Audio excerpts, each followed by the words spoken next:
মিঠা মন ও বুজা বুজা বুজা মোৰ মন মৰে নৈ বাৰু সেইবিলাক বাদ দিয়ক আজিৰ দিনটোতো ভালে আছিল ন ঠাণ্ডা দিন কিন্তু লগৰকেইজনহে নাথাকিল লগৰকেইজনৰ থকা সময় ভাল আছিল মান অলপ আনিছিলোঁ লগৰকেইজনক জনাবলৈ ভাল আছিল কিন্তু লগৰকেইজন নাই এতিয়া অকলে অকলে খাব লাগিব কি কৰিম বাৰু একো নাই আজি অকলে খাই লওঁ কাইলৈ লগৰ এই শুন লগৰ আজি আছে কালি নাই তই কিন্তু মোৰ লগত ডেইলি থাকিবি দেই তই মোৰ লগত ডেইলি থাকিবি টেনশ্যন নাই হয় নে নহয় তই ডেইলি থাকিবি জেগাডোখৰটো চাব লাগিব ন ভালকৈ শুনি দেউতাই নহ'লে গম পাব একো নাই বহি লওঁ ন বহি পেলাই মালটো খাই লওঁ এই দোকানীটোৱে মোৰ লগত কিন্তু গাদ্দাৰি কৰিছে বহুত গাদ্দাৰি কৰিছে 500 টকাত মাল বহুত কম দিছে কাইলৈ তাক ধৰিব লাগিব ক'ত যাব বাৰু যিয়ে নহওক মালটো খাই লওঁ ঘৰত যাব লাগিব ন দেৰি হৈ যাব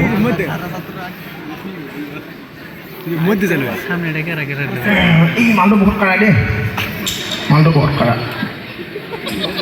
এই যিয়ে নহওক হয় মই তোক কৈ আছোঁ মোৰ কোনো বন্ধু নাই বন্ধু আছিলে মানে নাই বৰ্তমান নাই মই তোক কৈ আছোঁ তই শুনিবি কিন্তু তোক খালে মই কি ক'ম মই চব পাহৰি যাম তই মোৰ জীৱন তই মোৰ প্ৰাণ তই মোৰ সোণ আৰু মোক কোনো নাই আৰু গম পাইছনে আৰু এটা তোমাক দেখিলে মোৰ নহয় গান এটা মনত পৰি যায় গম পাইছানে মই কি ক'ম আৰু তোমাক দেখিলে মোৰ গান এটা মনত পৰি যায় বাৰু তুমি শুনিবা কিন্তু মই তোমাৰ কাৰণে গাম ঐ পেকতে মজা ঐ শুনিছনে নাই মই তোমাক কৈ আছোঁ দুপেকতে নিচা 3 নম্বৰ পেকটো পালে হৈ যাওঁ ৰজা গম পাইছনে নাই তোমাক খালি মই ৰজা এটা বাৰু এতিয়া অলপ বেছি হৈ গ'ল বেছি ইয়াত যদি মই ধৰং কৰি থাকোঁ আবাই আকৌ দেউতাক এই ফিটিং হা দেউতাই যাতে গম নাপাওঁ মই মাল খাইছোঁ গম পাইছে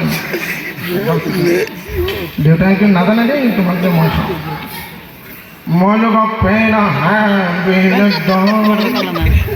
মই লগত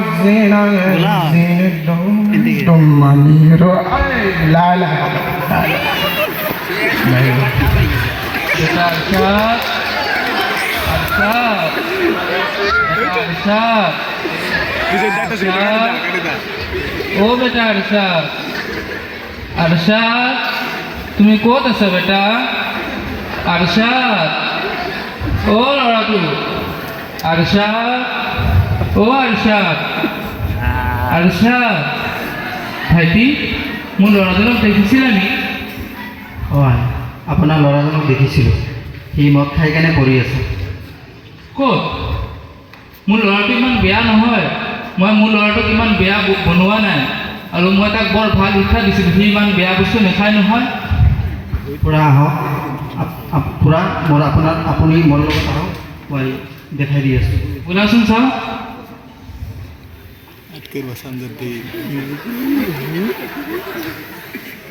আৰশাদ একো নাই শুনি আছোঁ মই আরশাদ ও আরশাদ তুমি আর কি মই চাও কি হয় গোলাও হয় সবাই সাইডে গোলাও হয় কি তুমি বোলে কি খাওয়া আৰম্ভ কৰিছা চৰ্বত হয় সেইটো নালাগে ফোর কেটে লাগাই নিছে তার দেখা যায় ইমান বেয়া গোন্ধাইছে মই মাজা খাইছোঁ একো তুমি মদ খাই আছা ন মদ খোৱা নাই ইমান বেয়া হৈ আছে তুমি চৰ্বত আপুনি চিনি নাপায় মই মানুহৰ সন্মুখত কি মুখ দেখাম এয়াই যে মোৰ ল'ৰাটো মদ খাই থাকে এইয়া মই আপোনাক তুমি মোক কোৱা আজিৰ পৰা দেখাওঁ বুলি আজি মই নাখাওঁ হ'ল তুমি আহাচোন মোৰ লগত মই তোমাক ইমান চৰ ওচৰত লৈ যাওঁ ক'ত যাম তুমি আহাচোন ৰ'বা মই দাখলটোৱে লৈছোঁ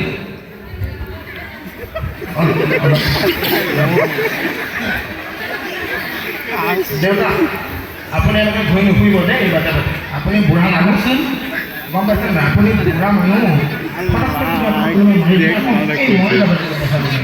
তুমি তেনেকৈ কপি আহিছে গা সকিলে মোক বিচাৰ ফুৰিছে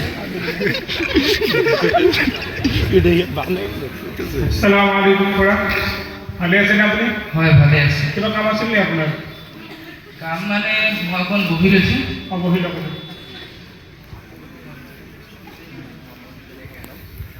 মানে ইমাম চাওক মই আপোনাৰ ওচৰত আহিছোঁ এতিয়া ক'বলগীয়া মোৰ একো শব্দ নাইকিয়া হৈ গৈছে কি হৈছে আপোনাৰ এয়া মোৰ ল'ৰাজন বৰ বেয়া হৈ আছে আজিকালি মদত লিপ্ত হৈ আছে মই একো ভাবিব পৰা নাই আপুনি কিবা এটা কৰি দিয়ক ইছাল্লাহ আপোনাৰ ল'ৰা মদ খায় হয় সঁচা কয় নে হয় এই বেটা তুমি এইবিলাক কোৱা নেকি তুমি নাজানা নি এইবোৰ বস্তু বেয়া যে এইবোৰ বস্তু ইছলামত হাৰাম হয়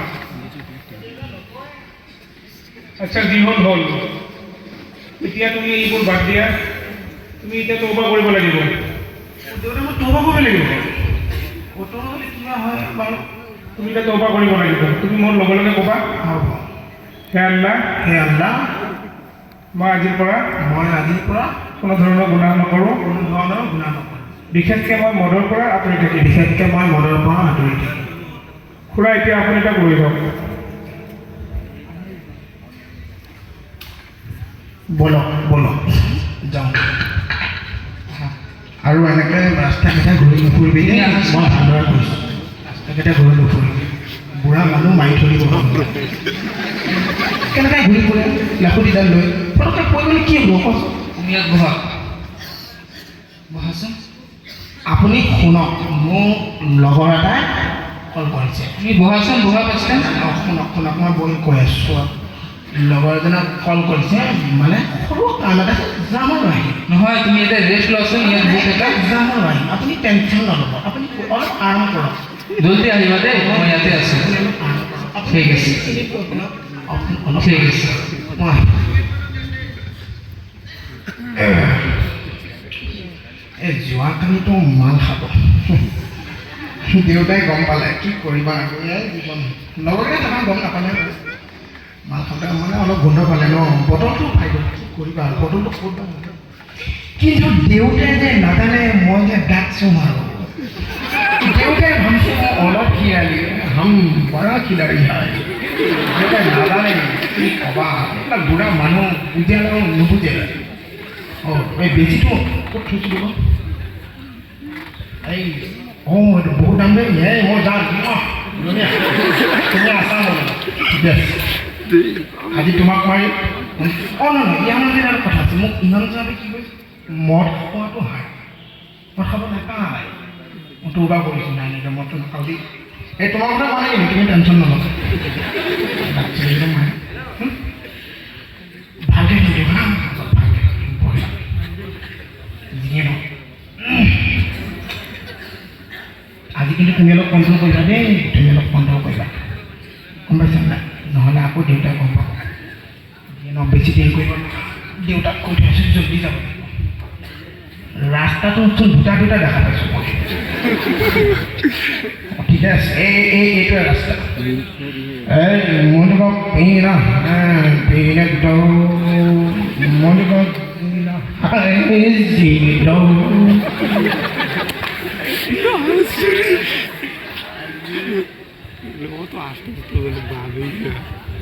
অকণমান বজাৰ কৰিবলগীয়া আছিলে লৈ আহোঁগৈ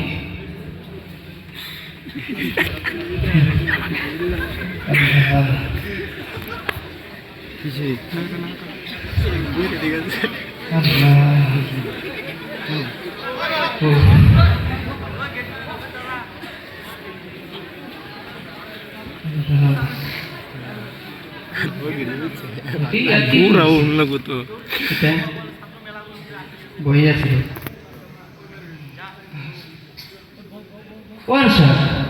আচ্ছা তুমি ইয়াত কি কৰিছা অঁ এতিয়া তোমাৰ তেজ লাগিলে ক এইটো মানে মহ মাৰিছে চাওঁ এইটো কি হয় এইটো মহ মাৰিছোঁ এইবিলাক কি হয় এইটো বেজি নালাগে এইটো নালাগে থোৱা বাদ দিয়া এই ভাইটি চোৱাচোন কি হয় এইটো এইটো পেলাই দিয়া সেইটো বহুত ভাল বস্তু হয়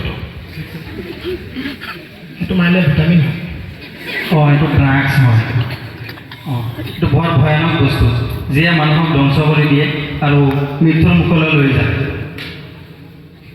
হয় নেকি এয়া ইহঁতি কৈছে কিবা বেয়া বস্তু হয় তুমি ইমান চবক কৈছিলা নেখাওঁ বুলি কি আৰু মই বুজিলোঁ তুমি বৰ বহুত বেয়া হৈ আছে দেই মই আপোনাক বাৰে বাৰে কৈছোঁ মানুহৰ কথা নুশুনিব মানুহ এটা দহটা এইবিলাকে কি জানে এইবিলাক তুমি আহাচোন মোৰ লগত আহা তুমি বহুত বেয়া হৈ আছে আকৌ মই ক'ত যাব লাগিব আপোনাৰ তুমি আহাচোন মই তোমাক আজিও ইমান চবৰ ওচৰত লৈ যাওঁ অঁ আজি আজি আপুনি পঢ়িছোঁ মই একো কোৱা নাই আহাচোন তুমি আহা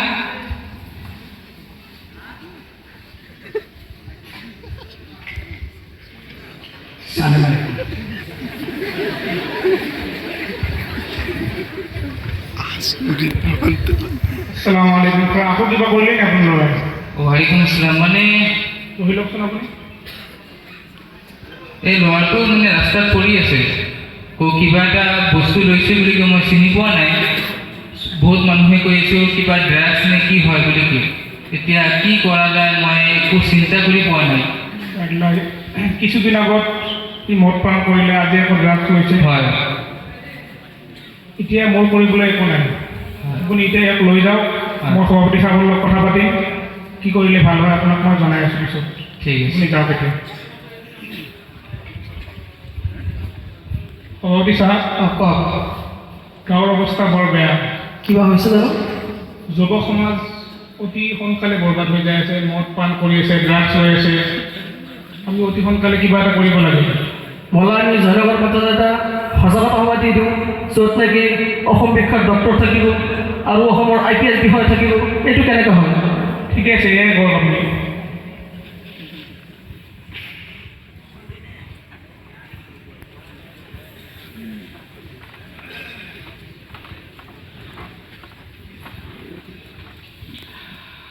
শ্ৰদ্ধা জনসাধাৰণ অহাকালি সন্ধিয়া 8 বজাৰ লগে লগে আমাৰ জামিয়া সন্তাৰৰ সৈতে জয়নগৰ মাদ্ৰাছাৰ প্ৰাংগণত এখন সজাগতা সভাৰ আয়োজন কৰা হৈছে উক্ত সভাত উপস্থিত থাকিব অসম বিখ্যাত ডক্টৰ কেৰমেশ্বৰ ডাঙৰীয়া আৰু লগতে উপস্থিত থাকিব অসমৰ IPS গৌতম কুমাৰ ছাৰ ডাঙৰীয়া উক্ত সভাত দলে দলে যোগদান কৰিবলৈ অনুৰোধ জনোৱা হ'ল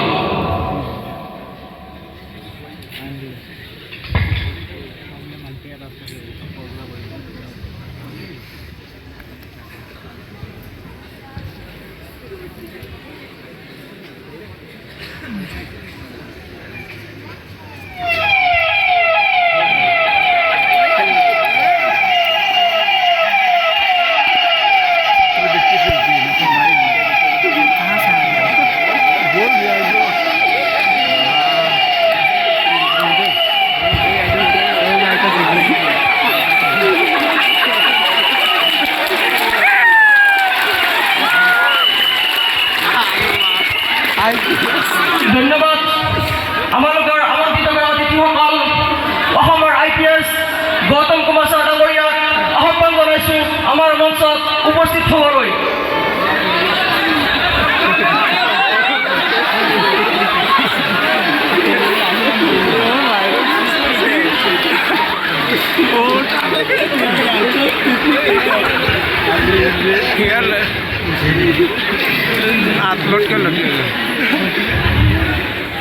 আৰু তাৰপিছত আহ্বান জনাইছোঁ আমাৰ অসম বিখ্যাত ডক্টৰ কেৰমেশ্বৰ ডাঙৰীয়াক আমাৰ মঞ্চত উপস্থিত হ'বলৈ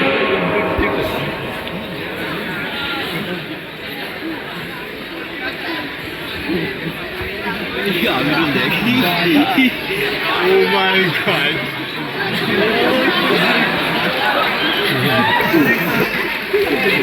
দিল নাকি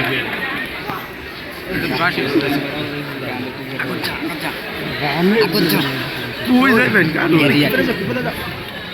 এই স্যারের দিক পুরো মজা ভিডিও করতেছে রে এই মাংরের সামনে কিনে খাইছে রে ওই পাগড়িওয়ালা সাইড যাম নামি এনতে কি করব কে ও ভিডিও মেনে গল্প বনে কোনে আমি আজি বৰ উৎফুল্লিত হৈছোঁ আমাৰ মঞ্চত উপস্থিত হৈছে অসম বিখ্যাত ডক্টৰ কেৰমেশ্বৰ ডাঙৰীয়া আৰু আমাৰ মঞ্চত উপস্থিত হৈছে অসমৰ IPS গৌতম কুমাৰ ছাৰ ডাঙৰীয়া এতিয়া আমি আমাৰ আদৰণি কৰিবলৈ যাব বিচাৰিছোঁ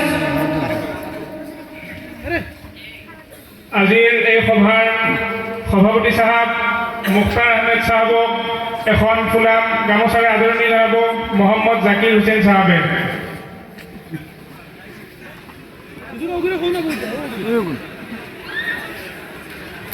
ওই বুঝে না এটা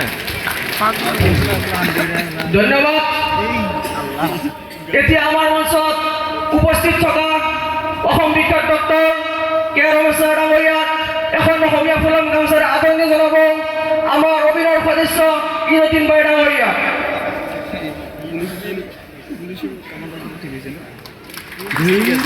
ধন্যবাদ। আৰু আমাৰ মঞ্চত উপস্থিত থকা অসমৰ IPS বিষয়া গৌতম কুমাৰ ছাৰ ডাঙৰীয়াক এখন অসমীয়া ফুলাম গামোচাৰে আদৰণি জনাব আমাৰ অভিনয়ৰ সদস্য ইৰশ্বাদ উদ্দিন ছাৰ ডাঙৰীয়া।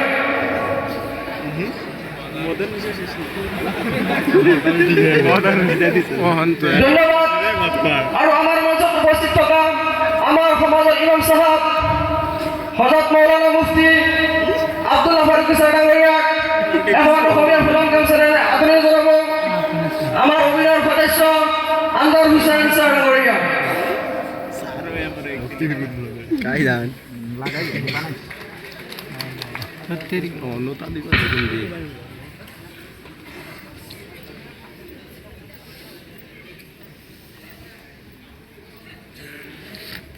ইয়াত আমাৰ আদৰণি পূৰ্বহে এতিয়া আমি মূল বিষয়লৈ যাব বিচাৰিছোঁ।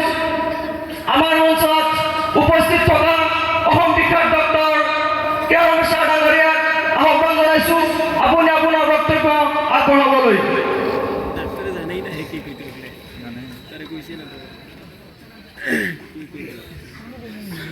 মোৰ সন্মানীয় ৰাইজসকল আৰু শিক্ষাগুৰুসকল আৰু মোৰ বন্ধু ছাত্ৰসকল, মই আপোনালোকৰ সন্মুখত এটি বহুত গুৰুত্বপূৰ্ণ কথা লৈ আহিছোঁ, যিহেতু হৈছে নিচাজাতীয় বস্তু। নিচাজাতীয় বস্তু বহুত আছে, তাৰে ভিতৰতে যেনে মদ আৰু ড্ৰাগছ আদি। নিচাজাতীয় মদ হৈছে ভয়ংকৰ ক্ষতিকাৰক বস্তু। যিহেতু মদ খালে প্ৰথমতে মানুহৰ বৰ আনন্দ লাগে, কিন্তু লাহে লাহে মানুহৰ গা মন আৰু গাৰ কিছু অংগ নষ্ট কৰি পেলায়। আৰু আমি আমাৰ হস্পিটেলত প্ৰায় এনেকুৱা ৰোগী দেখা পোৱা যায় যিসকলৰ লিভাৰ নষ্ট, কিডনী নষ্ট, হাৰ্টৰ প্ৰব্লেম আৰু দৃষ্টিশক্তি নষ্ট হৈ যায়, আৰু তেওঁলোকে কম বয়সতে মৃত্যুবৰণ কৰে। নিচাজাতীয় বস্তুৱে কেৱল এজন মানুহকে ধ্বংস নকৰে, তাৰ গোটেই পৰিয়াল আৰু গোটেই সমাজক ধ্বংস কৰে। পঢ়া শুনা শেষ কৰে আৰু চৰকাৰী চাকৰিও যায়। আৰু যিসকলে নিচাজাতীয় বস্তু খায় তেওঁলোকক মানুহে ভাল নাপায় আৰু তেওঁলোকক মানুহে ভাল চকুৰেও নাচায়। মই এজন ডক্টৰ হোৱাৰ কাৰণে আপোনালোকক এইটোৱে অনুৰোধ কৰোঁ যে আপোনালোকে নিচাজাতীয় বস্তু নেখায় আৰু বেলেগে খোৱা দেখিলে তাক বাধা দিয়ে। আৰু তাৰ বিনিময়ে আপোনালোকে খেলকুদ কৰক, কাম কাজ কৰক, পঢ়া শুনা কৰক, মাক দেউতাকৰ কথা শুনক, তেওঁলোকৰ সন্মান কৰক, ভাল বন্ধু বনক যাতে আপোনালোকৰ ভাল হয় আৰু বেয়া বস্তুৰ পৰা দূৰত থাকক। মই আপোনালোকক এটা কথাই ক'ব বিচাৰোঁ, যিটো যে নিচাজাতীয় বস্তু মানুহে নাখায়, মানুহক নিচাজাতীয় বস্তুটোৱে খাই দিয়ে। সেইকাৰণে আপোনালোকে নিচাজাতীয় বস্তুৰ পৰা দূৰত থাকক আৰু বেলেগে খোৱা দেখিলেও বাধা দিয়ক। মই আশা কৰোঁ যে আপোনালোকে মোৰ এই কথাষাৰ অলপ গুৰুত্ব দিয়ে। ধন্যবাদ। মই ইমানখিনিতে মোৰ কথা সামৰিছোঁ। ধন্যবাদ।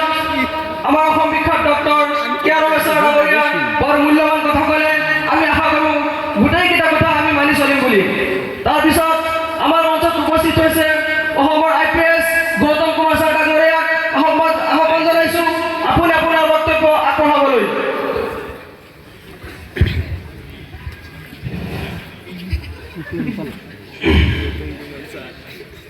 সন্মানীয় আজিৰ সভাৰ সভাপতি মহোদয় তথা শ্ৰদ্ধা ৰাইজ, মই এজন আৰক্ষী বিষয়া হিচাপে আজি আপোনালোকৰ সন্মুখত কিছুমান গুৰুত্বপূৰ্ণ কথা ক'বলৈ আহিছোঁ।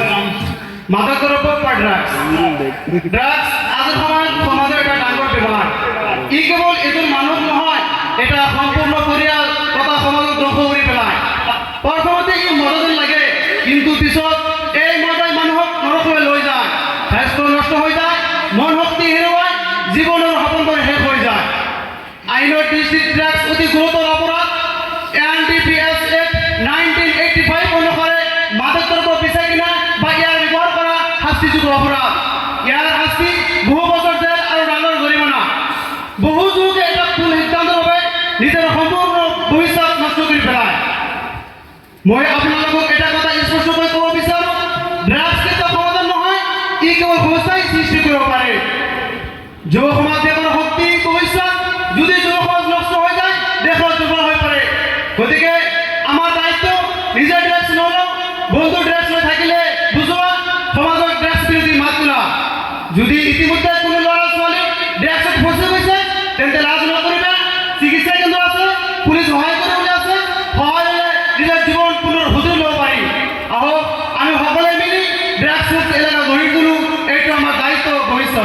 ধন্যবাদ।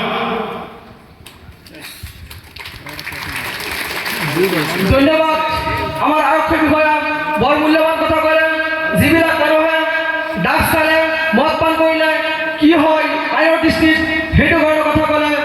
আমি সকলোৱে মিলি গোটেইকেইটা কথা মানি চলিম বুলি আশা কৰোঁ। আৰু আমাৰ মঞ্চত উপস্থিত আছে আমাৰ সমাজৰ ইমাম চাহাব হজৰত মৌলানা মুফতি আব্দুল্লাহ ফাৰুক ডাঙৰীয়াক আহ্বান জনাইছোঁ আপুনি আপোনাৰ বক্তব্য আগবঢ়াবলৈ। السلام عليكم ورحمة الله وبركاته. نحمده ونصلي على رسوله الكريم. أما بعد فأعوذ بالله من الشيطان الرجيم. بسم الله الرحمن الرحيم. يا أيها الذين آمنوا إنما الخمر والميسر والأنصاب والأزلام رجس من عمل الشيطان فاجتنبوه لعلكم تفلحون. الآية. صدق الله العظيم. সম্মানীয় আজিৰ এই সভাৰ সভাপতি মহোদয় তথা শ্ৰদ্ধাৰ ৰাইজ আৰু আমাৰ মঞ্চত উপস্থিত থকা IPS বিষয়া আৰু অসম বিখ্যাত ডক্টৰ চাহাব, কিছু সময় আগত মই এটা আয়াত তিলাৱত কৰিছিলোঁ কোৰাণ পাকৰ পৰা। উক্ত আয়াতত আল্লাহ পাকে আমাক মদ, জুৱা, শ্ৰিক আদিৰ পৰা দূৰত থাকিবলৈ কৈছে, কাৰণ সেয়া শয়তানৰ পথ হয়। তেতিয়াহে আমি সফলতা লাভ কৰিব পাৰিম। আৰু আমাৰ নবী হজৰত মুহাম্মদ সাল্লাল্লাহু আলাইহি ওয়াসাল্লামে কৈছে যে সকলোবোৰ নিচাজাতীয় বস্তু হাৰাম। মোৰ মৰমৰ ভাইসকল, নিচাজাতীয় বস্তু যেনে মদ, ড্ৰাগছ আদিয়ে মানুহৰ বুদ্ধি, স্বাস্থ্য, পৰিয়াল আৰু ভৱিষ্যত ধ্বংস কৰে। সেয়া শয়তানৰ পথ, যিয়ে নেকি মানুহক লাহে লাহে অন্ধকাৰলৈ ঠেলি নিয়ে। নিচাজাতীয় বস্তু ইছলামত সম্পূৰ্ণৰূপে হাৰাম। ই মানুহক আল্লাহ তাআলাৰ জিকিৰ আৰু নামাজৰ পৰা দূৰত ৰাখে। নিচাই মানুহৰ আকল নষ্ট কৰে, পৰিয়ালৰ শান্তি ধ্বংস কৰে। কিন্তু আল্লাহ অতি দয়ালু, যি বান্দাই নেকি সঁচাকৈয়ে তৌবা কৰে আল্লাহ তাআলাই তেওঁ তৌবা কবুল কৰি দিয়ে। আল্লাহ তাআলাই কৈছে, ইয়া আইয়ুহাল্লাযীনা আমানু তুবু ইলাল্লাহি তাওবাতান নাসুহা। গতিকে আমি সকলোৱে মিলি এবাৰ তৌবা কৰোঁ আহক। আপোনালোকে মোৰ লগে লগে ক'ব, হে আল্লাহ, হে আল্লাহ, আমি সকলোৱে আপোনাৰ প্ৰতিজ্ঞা লৈছোঁ যে আজিৰ পৰা আমি কোনো ধৰণৰ গুনাহ নকৰোঁ। বিশেষকে আমি নিচাজাতীয় বস্তুৰ পৰা আঁতৰি থাকিম। আল্লাহে আমাক সকলোকে কবুল কৰক, আমিন। আৰু মই 2-4 এটাৰ কথা কৈ মই মোৰ বক্তব্যটো সামৰি ল'ম যে এতিয়াও সময় আছে। নিচা এৰি আল্লাহৰ ফালে উভতি আহক, নামাজ কায়েম কৰক, ভাল সংগী বাছি লওক, আল্লাহৰ ওপৰত ভৰসা ৰাখক। নিশ্চয় আল্লাহে তোমাক সঠিক পথ দেখুৱাব। মনত ৰাখিব, এই দুনিয়া অস্থায়ী, আখিৰাত চিৰস্থায়ী। নিজৰ আখিৰাত নিজে নষ্ট নকৰিব। মই এটা কণমান নিশ্চয় ক'ব বিচাৰোঁ যে নিচাত ডুবি থাকোঁতে মাকৰ দুৱাই কান্দি উঠিল, যেতিয়াই চিন্তাত চকু নামিল, ৰবৰ দয়া জাগি উঠিল। ওমা আলাইনা ইল্লাল বালাগ। ধন্যবাদ। ইমাম সাহেব আমাৰ সন্মুখত বৰ মূল্যৱান কথা ক'লে। আল্লাহে সকলোকে ইয়াৰ ওপৰত আমল কৰাৰ তৌফিক দান কৰক, আমিন। এইখিনিকে কৈ আমাৰ অভিনয় সভা সমাপ্ত কৰিলোঁ। ধন্যবাদ। জয় অসম।